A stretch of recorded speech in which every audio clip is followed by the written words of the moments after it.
Welcome to our podcast, We're Not So Different. I'm Samira. And I'm Ali. We're two professionals having real conversations about our experiences at home, work, and out in the community. We tell our stories through the lens of our different backgrounds to just find out that we're not so different. In our podcast, we'll explore ways that we can improve engagement and bridge social gaps while trying to find the humor in it all. Check us out on social media at WNS Different or email us at wnsdifferent@gmail.com. Today's episode is Not in My House Part 2. This is a continuation of Not in My House Part 1, where we talked about essentially where the podcast came from. We introduced ourselves. We touched lightly on our family backgrounds.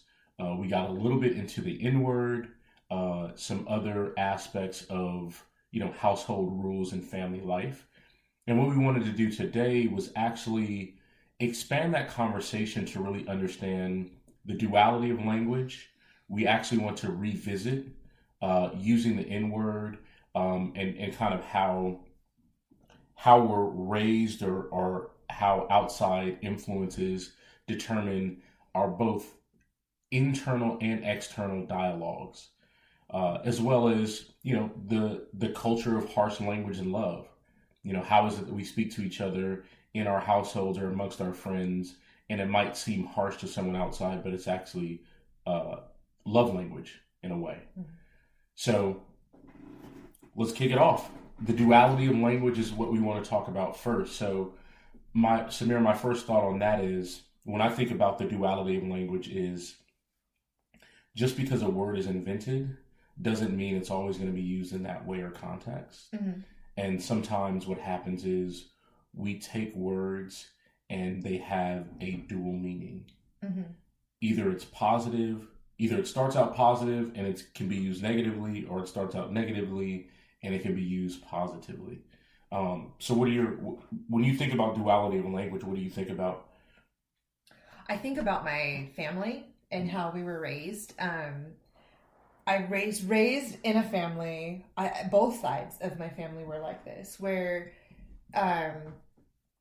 you were always being made fun of, but in a playful way. Mm-hmm. You were always, the words that were used were always pretty bad words in other families, but for us it was normal. Mm-hmm.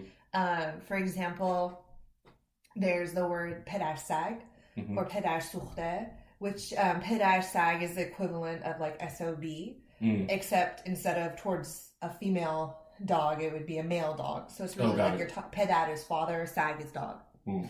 So, we just grew up in a house where we were always like, oh, pedersag, pedersuchte, tudesag, or basically parents calling us every animal in the book, from dogs to monkeys to donkeys to goats to all different things. But it was never taken in a way that was not out of love, right? It was, my mom called us antag, little monkeys, all the time. Mm-hmm. And it's just interesting how it just became the way we express love. The more sarcastic I became, and you know how sarcastic I can be, the more sarcastic I became, the more my dad just like loved it. I mean, I did take it too far sometimes, and I still can. And it's even funny because my youngest, I was like, gosh, you're so sarcastic. And he's like, yeah, I wonder where I got that from. I'm dying. I was laughing. But it, for us in our house, it's funny. Like, we think it's funny and we laugh. But, we always also knew that we couldn't necessarily be that way outside of the house with everybody, right? So they did a pretty good, I'm sure I offended adults growing up. But I think for the most part, they did a pretty good job of teaching us boundaries for it as well. But it's just interesting when we hear it, because I say it to my kids, and I, especially Antar, which is like little monkey. Mm-hmm. And it never occurred to me, and this could be just my blindness to it, that I was calling my little brown children monkeys. Right, yeah. It didn't occur to me that it was a bad thing, because it was something that I was called growing up. It was never a race thing. It was never a derogatory thing. It was always just fun and playful and lovingly. Until that ad came out from H&M. It was like the coolest monkey in the jungle. Coolest monkey in the jungle, something like that. And then when I saw that, I was like, oh. And then I was like, oh. Yeah, right. Snap. I mean, I still do it to my kids just because, it's how you grew up. It's how we grew up. Yeah. I mean, and I was sharing with you earlier, when my youngest son was born in Houston. And so we lived his early and a part of my, just about 4 or 5 years of their young lives, we were in Houston, or in the Houston area. And so my ex-husband's family was not like that at all. Conservative. They're more conservative. I mean, they did say, my ex-husband, I'll say the most. I can't speak. I don't think the rest of them did that much. But at home, when my ex-husband would tell stories and stuff, he dropped the N-word all the time. And that's one way it became part of my internal dialogue, was just constantly hearing him say it in different contexts. But they never, they didn't really make fun of each other, or they weren't, mean to each other intentionally or anything like that. But my family was, right? So my kids did not grow up the first part of their lives in a household that was extremely sarcastic and constantly saying these types of words. So when we moved back, when I got divorced and I moved back to California, we lived with my dad. And it was a hard transition for my boys, because they really believed that my dad didn't love them. And they would ask me, why does Grandpa hate us? And I was like, oh my God, why would you say that? And they're like, because he always calls us pedasag and this. And I was like, let me tell you. I was like, I'm not saying, and I told them the distinction. I said, I'm not saying this is right. Yeah. I was like, but the more Grandpa messes with you, the more he loves you. He does not mess with people. He doesn't like that much, right? And I think people understand that as they get older, right? Yeah. It's kind of if I don't make fun of you, I don't like you. Right. And I'm even though my household was more conservative in that way, religious mom, a dad, a God-fearing dad, and my dad just didn't have that personality of being sarcastic and, as he called it, playing the dozens. He just didn't do that when he was younger. He just wasn't that type of person. So that really wasn't him. I saw that more on my mother's side of the family. Meaning I go over there and folks were, jovial with each other in a different way. But to your point, there is some truth behind that. And I think that's definitely how I am now, where if I don't give you a hard time, I probably don't care that much for you. Yeah. Which is, you give me weird. A hard time, so you really get But it also goes to the thing, you push my buttons all the time and I push yours, and I think that's why we have such good dialogue, is because we're always pushing each other's limits and pushing each other's buttons. And sometimes in my head colorful words come up. Yep. But it's never out of anger or and I kind of wonder how people who weren't raised in my type of household, what dialogue comes up in their head, if they want to. And it's never out of anger, it's just out of but I can see how someone who doesn't know. Oh, they can completely take it the wrong way. I want to go into that more, but I do want to ask one quick question to intercede. When your father or your kid's grandfather began to speak in the way that he typically does, and your children not misinterpreted, they took a literal definition of what he was saying. What was the dialogue between your children and your father? Did your father ever come in and say, hey, oh, by the way, I needed this? So did you pull his coattail on it and say, you need to explain to them? Yeah, absolutely. Okay. Absolutely. Because that part was missing. I don't want people to think that your dad just didn't give a shit. No. My dad, he did not grow up he grew up in Iran, which is not very diverse. It's, there are different skin tones, and we do have, black people in Iran that are Iranian, but they live mostly in the south, by the Gulf. That's just where they're native to. So he wasn't really raised around different ethnicities, right? So he's he has probably grown the most out of me having been in an interracial marriage and having mixed children, because like we were wanted to talk about, like how society teaches you how you're supposed to feel about people. Sure. All of his experiences, not all of them, I shouldn't say that. A lot of his experiences and most of the influences that he and most of us get is what we see on TV. Correct. And what we hear on the radio and how people are portrayed. And, I think we're all aware of, up until more recently, all of the portrayals of most minorities, especially African Americans and Latinos and even, Middle Easterns, have been those of Middle like... Eastern now, for sure. Yeah. Lumped in. Well, we always have. Welcome to the club. Well, we always have. I'm we saying were always more like so, hijackers or... right, yeah, exactly. terrorists. And then after 9/11, it just exacerbited that situation by 1,000. Absolutely. And then so we're, the Latinos and the blacks are just like, hey, welcome. Right. Come on down. Exactly. Join us. So for him, there were a lot of conversations that he and I have had around race and his prejudices and his views and his words, and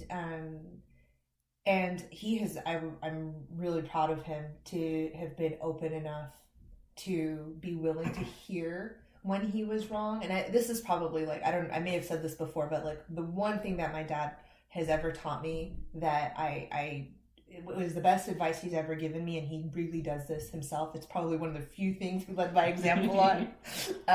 Was he would always say, when you point one finger, you have 3 pointing back at you. Right. So always look at where you are. So I love that he was open to hearing it, and I think because of his love for me and his love for my kids, he was open, and he defends my kids a lot, or even my ex-husband sometimes. He'll defend him and just, say things about, the differences in our cultures and upbringings and whatever. It's just that awareness was huge. But they did have to have conversations, and my dad, and I did share with my dad, and he was hurt that he got hurt. He felt bad about how he made my kids feel. Yeah. And he did, I don't know if he apologized, but he acknowledged it. Yeah. Right? Old men are hard.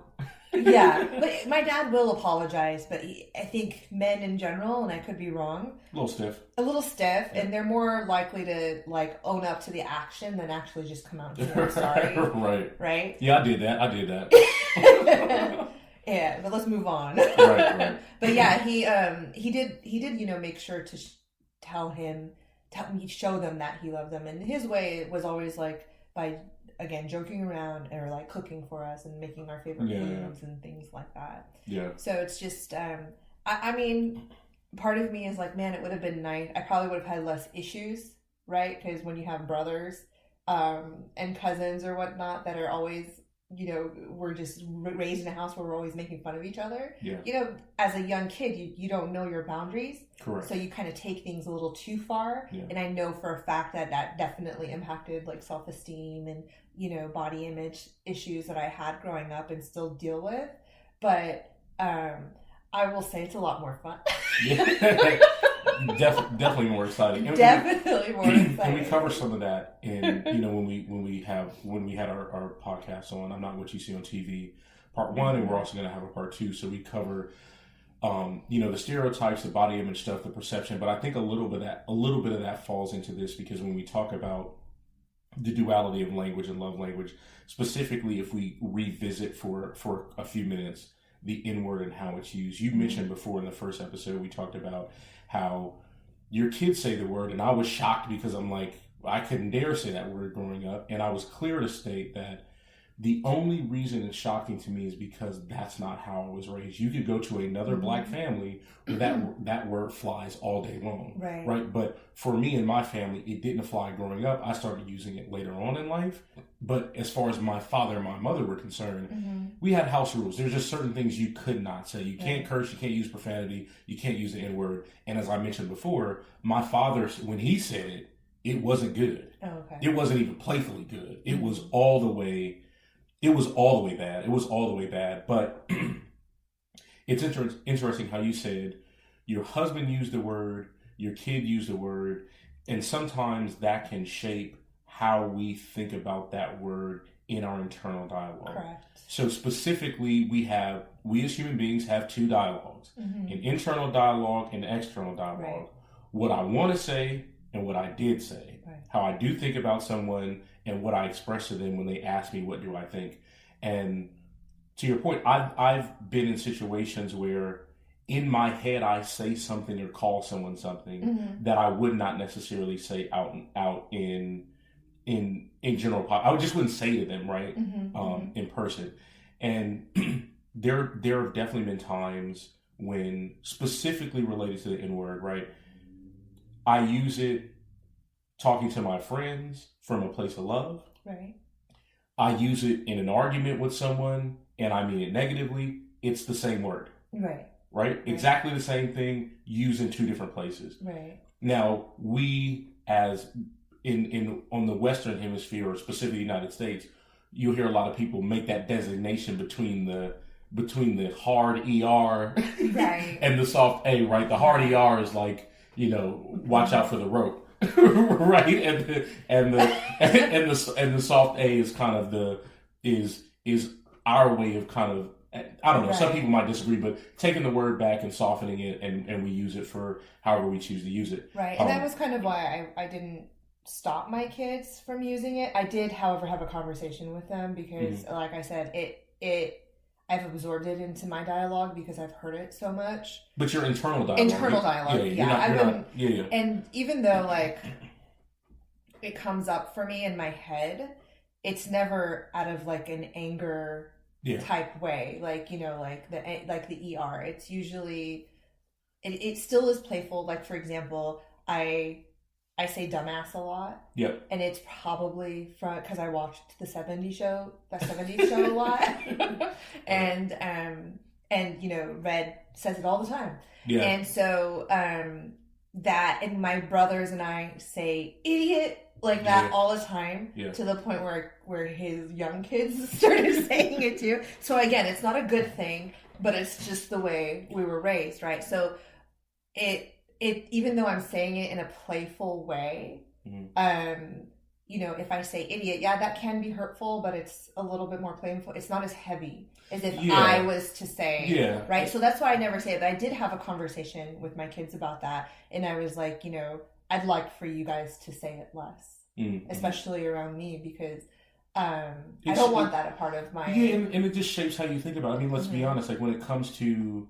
If someone starts saying something around you that's not part of your immediate culture, but you hear it enough, you start to say it. We don't even need to touch on rap music, right? Like, I can tell you for a fact, for all the people out there that are not black and they listen to a lot of hip hop where they say the N-word all the time, there are a multitude, masses of people that in their own car, when they're listening and they're singing out loud, they're saying those words. Right.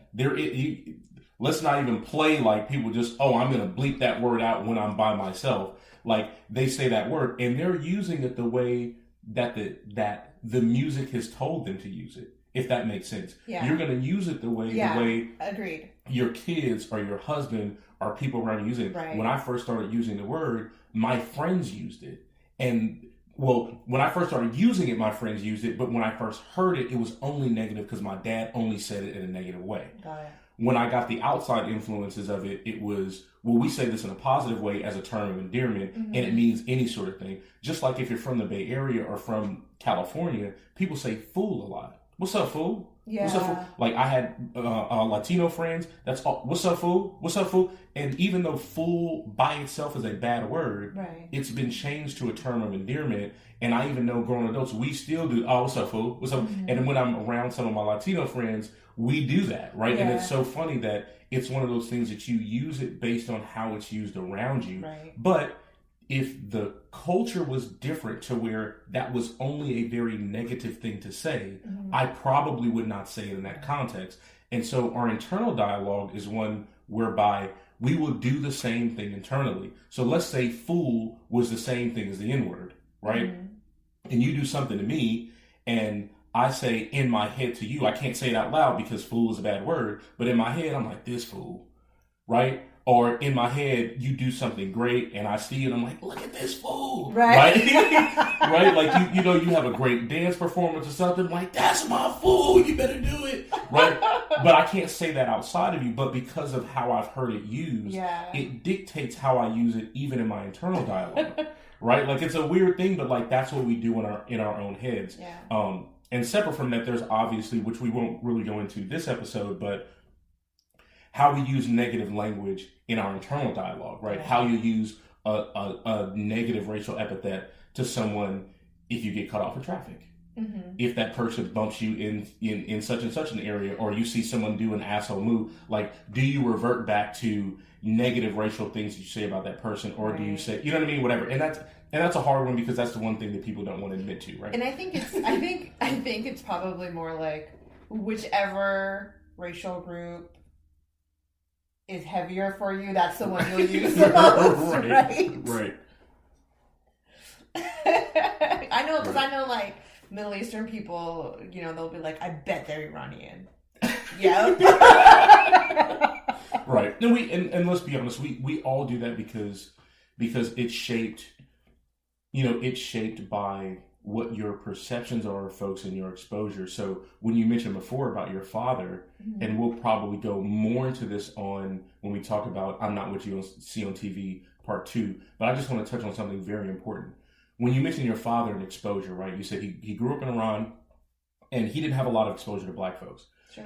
And I've known some other, like, outside of Iran, right, like, right. You go to Iran, right? It's dark-skinned they're Iranians. all Iranians, right? Like, right, exactly. So and so here there's a distinction that's made, right, in this country. So it's not we're all American, and we've talked about that too as American as apple pie. Right. That, like, certain people are traditional American. I've told you what I think of a traditional American is basically Mr. Beaver, right, versus mm-hmm. elsewhere. But the exposure is a huge thing because for me, my parents were black, my family members were black, my neighbors were Latino and black. Mm-hmm. Some of the private schools I went to were predominantly black. I went to a historically black college and university. There are a ton of them on the East Coast. So a lot of the black folks that I know mm-hmm. were successful and in college. And so when people were just like, oh, well, I don't really see, well, you don't see it because it's not shown. Right. And that's a different thing. If you go to a black college and 70, 80, 90% of the students are black and everybody's there getting an education and a degree, you're exposed to a bunch of intelligent college students, right? Who grow up to get jobs and work in professional environments. Sure. You may not see that on TV because A Different World is no longer on, right? So you might not see as much of that. So people will have this perspective of, well, my internal dialogue when I think about the N-word mm-hmm. is negative because that's all I see. Well, that's all you're shown too, and that's very different. Right. So you have to contend between music videos and seeing some, black kid who's a thief, or having to on being portrayed in a movie or television, or you have to say like, oh, I saw this incident of someone, having an altercation with a police officer, and he obviously was doing this or doing that or whatever. That was just my perception of it, right? Because that's the piece of the tape that I could see. Mm-hmm. So I did just want to touch on that. We'll talk about that more. But that exposure is something huge, and that impacts our internal language, our internal duality of language, of when we use things nicely, when we use things aggressive, and where we think those things should be inserted. Is my reference a place of love and respect and of playfulness and fun and what have you, or is my reference only negative things that I've been exposed to? Therefore, in my head, when I see XYZ person do a certain thing, I'm going to use this derogatory name for that person because that's how I've seen it used mm-hmm. from my input sources, right? Versus mm-hmm. someone who has more exposure to more people across that spectrum who are of that ilk, right? Right. And they're like, oh, okay, well, it's not negative to me because I see people that transcend, from literally from president down to hobo, right? Right. And it's just interesting because I think now that I'm more aware of it, and I'm trying to create a space of, where that kind of doesn't exist anymore. It's just interesting how much of that is ingrained in me, unintentionally, intentionally, and just being aware of it and trying to come up with other words instead of those words. Yeah. I know. I mean, you can look anywhere. There's kids now that use it with people that are not Black. And that's been going on. That's been going on for years, right? There was an interview with a basketball player. He was being interviewed by a bunch of the newscasters, and he used the word. They asked him a ridiculous question, and he said, "Y'all ends tripping," right? And it was a basketball player. Like, so there for us, you'll see a Black dude walk into a group of people, and they're doing something crazy, and none of them are Black, and we'll call them all that. You ends, get out of here, get out of my way, or whatever, or say something, or the classic Training Day film, as we're talking about TV, right? As we're talking about perception, Training Day, Denzel Washington says that to his white police counterpart, right? In the car, that classic scene, and people say that all the time, right? There's a song and, the whole thing. So it really is one of those things where, from a culture perspective, there's a separate conversation about should it be used and should it not be used, right? One group of folks said we should reclaim it. Another group of folks said we should take it off the table and let no one call us that.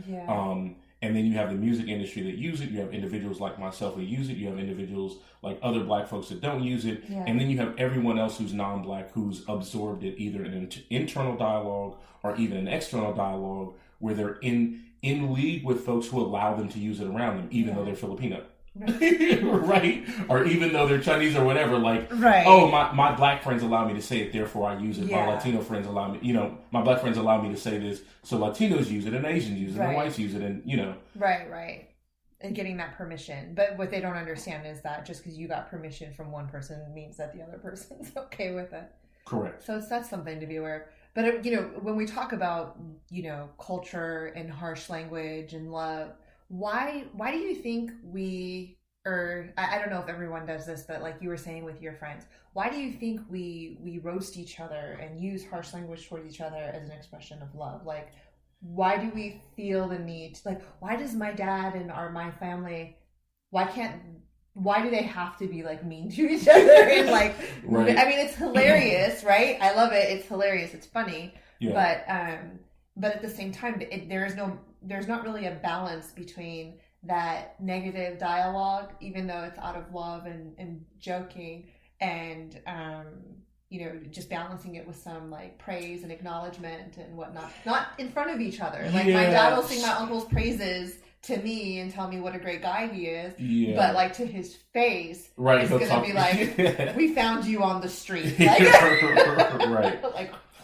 That's a good question, and I think that's a hard answer because everyone's culture is so different, but we're not so different, right? Not only is it cliche, but that's a true thing because me and my friends do the same thing. I have a group of friends that are all Black guys and absolutely stellar, intelligent, from the C-suite on down, assistant controllers, doing their thing, family men, everything.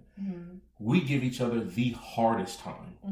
It's out of a group of 6, person be like, hey, I got promoted. One person says, oh, congrats. Everybody else is just yeah, what'd you have to do to get that? Was that an affirmative action thing? We'll just roast you. You didn't deserve that. Do they know your degree is fake? We will absolutely go in on each other. Okay. And there is something about giving each other a hard time that is spicy and adds some flavor to situations. And in a weird way, it also keeps people grounded. Right? It keeps me grounded amongst my friends, and it keeps my friends grounded amongst me. And it's part of that saying of never forget where you came from. I knew you when you weren't shit. Yeah. Right? Yeah. I knew you when you were little. Like your parents say, I used to wipe your butt growing up. Never think that you were too big for your britches. Never think that you were more than the moment that you grew up in. And I think for me, some of it is a carryover of that.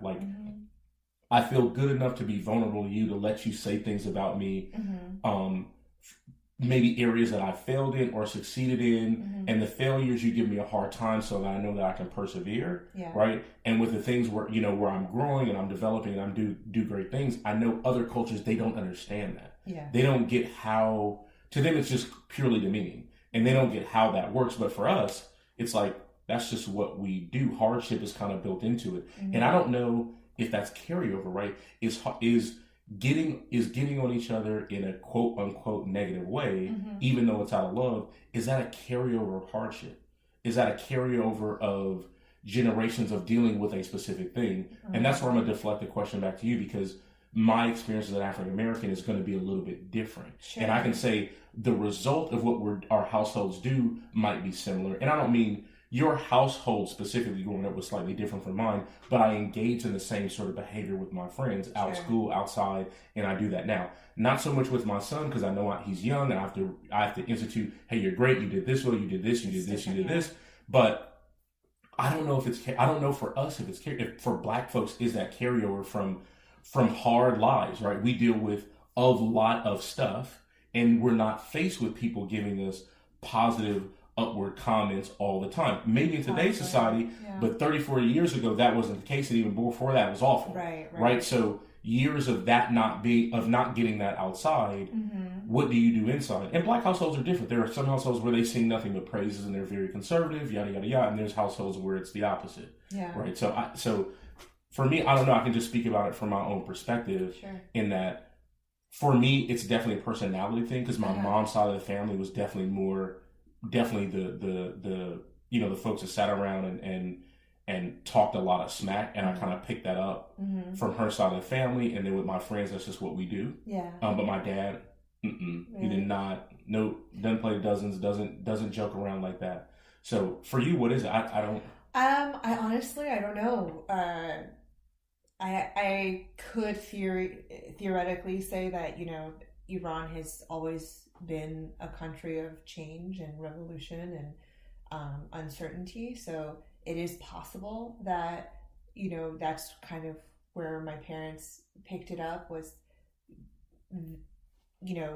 comedy and laughter. And even though they were harsh, was their way of coping with their hardship. And I don't know about that, but I don't know. You got me thinking. And for myself, I do find that it's, with the hardships I faced, it was a coping mechanism. I think my sarcasm and whatnot had me rough around the edges. And as I'm, growing and healing and cleansing myself of those things, I do see I am less sarcastic. I am less critical. Yeah. Well, I just met you, so I've known you for that long, so maybe that's true. Yeah, believe it or not, I'm yes, believe it or not, I'm much less sarcastic and critical for sure. But it's interesting that you say that, because I recently saw this video of where they were interviewing Latino men, and talking about how Latino fathers don't say I love you. And they had these four sons write letters to their fathers, just basically acknowledging that their way of showing love was through their hard work and taking care of the family. Right. And then, they turned around and said it to their fathers, and, it was just a really beautiful video. And I shared it on Facebook, and although I didn't solicit, feedback to see who could relate, some of my friends did say that was exactly their experience growing up. Yeah. Their dads didn't do that. It just wasn't acceptable. So I guess my question to you is, did your dad, did he tell you he loved you? Did he use those words specifically? And this is a whole nother episode. So we're going to have this as another episode, and we're going to call it something. Love, right? The word, what does love mean? Love, whatever the case may be. But to answer your question, I think that's a huge thing, because that is a cross-cultural thing. Okay. So my father did say that he loved me, but he didn't say it nearly as much as I tell my son. Yeah. Okay. Right? And I think that's a cross-cultural thing where we're not so different, because I think you'll find that everywhere that you see a standard definition or a standard of, this is the role of the man, this is the role of the woman, right? The woman is there to nurture and to love. The man is there to provide. That, I mean, and this is another episode too. When you get into religion, you can see that too, because it's written in those doctrines, right? What the role is of man and woman. And now we're more at a place where these things start to just gel and fold over together, and the man can do this, or not can, but it's more acceptable, more socially acceptable, culturally acceptable for men to be more soft and be more in tune with their feelings and be more expressive. Whereas beforehand, that wasn't necessarily the case, and you just expected a woman to do that. So if a man did, it's a little bit weird. So my father did say it, and I knew that my father did love me. He showed that in action, though, the same way that you talked about with Latino males. Hey, I'm going out, I'm providing. You got a roof over your head, you got food to eat. I wouldn't do it if I didn't love you. You know, Denzel had that when he did Fences, right? He talked about that. I don't have to like you, right? Like I'm here to provide as a man, and that was a very real scene in that movie for a lot of folks. And I think that resonated with a lot of people, in that men, quote unquote, are not soft, and saying you express love was seen as a soft thing. Not as much anymore, right? But it was seen that way. So I think that's a whole episode to talk about how we should express our love for our children and those around us, specifically as men. Yeah, I think that's a good point, because as I'm thinking back with my dad, he says it a lot now. And I know definitely after my parents were getting divorced, he did say it a lot more. I think he just kind of felt like, even though there was conflict, that he did feel like he needed to say it and we needed to hear it more often. But I really should ask my brothers. Because it might be a difference in how much he said it to you, being the daughter. Absolutely. Right? Absolutely. And they see that. Men see that. They're like, oh, that's my princess. That's my little queen. That's my girl, my baby girl. I need to express more love with her because she is a delicate flower. The boy is supposed to grow up and be like me, rough and tumble, handle your business. I made that face to you as you said that, because they did not raise me to be a delicate flower. They raised me to be very much able to take care of myself and be very strong, and not. My dad always said, you should never need a man, you should want a man. Oh yeah, 100%. So, I agree with that. My dad said the same thing to me in the opposite instance. That's a whole nother story we're going to get into, about being able to take care of yourself and not have to rely on others, on other folks. But I am kind of curious. I know I'm more curious about my older brother, because there's a 8-year difference between my older and my youngest brother. So you grow, you change. So I'm just kind of curious. I should talk to my brother. Like, do you remember? Like, how did Dad show that he loved you as we were growing up, when we were younger? Like, I'll tell you I love you once a quarter, give you a hug once a month. Right. Well, because it's interesting. Because I think sons are influenced by their fathers, and the only reason I think it was different is because the first time my brother said something nice to me that I really, really remember was my winter formal junior year, where he said I looked beautiful. Wow. I was 17 years old. Or no, it was my senior year, 17 years old. Wow. So that was the first time I actually can remember him giving me a compliment. Yeah. So for him to have taken 17 years to say something nice to me, I'm just kind of curious what kind of, we're had the same parents, but two very different upbringings. Right. And that's the culture. And I will say this from a cultural perspective, I think it's good that we are making a cultural shift of being more expressive about how we feel and the impact that has on those around us. Because even outside of just language, just someone physically being there, being able to hug someone, what happens, and I think they've done these sorts of studies even with animals, right? Animal that's hugged all the time versus one that's neglected, and how they turn out. Right, because you're talking about someone's internal confidence and how they feel about themselves is reflected oftentimes by their environment and the world around them. So no matter what they do, if they're never given props, kudos, love, nurture, they will. No matter what they do, they might feel less than someone who is smothered in affection. Right, and that's that harsh language household where, not necessarily harsh language. It's the love language that is harsh, because it is love language, but it's just harsh in how it comes out. But how do you balance that, right? And the key is you smother with hugs and congratulations and affection the same way you do with those sarcastic things. Because I personally don't want to get away from the sarcasm. I don't either. And it's shit talking. A, it's fun. B, I also don't want a kid that gets talked about first day of school and cries.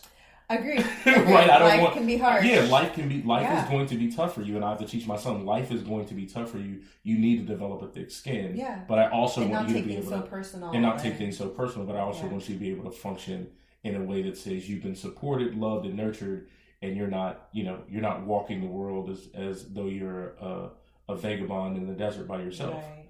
You know someone loves and cares about you. Absolutely. So that being said, that is the end of our episode. Thank you so much for joining in. If you have any questions or feedback or comments, feel free to email us at wnsdifferent@gmail.com or find us on social media with our handle at wnsdifferent.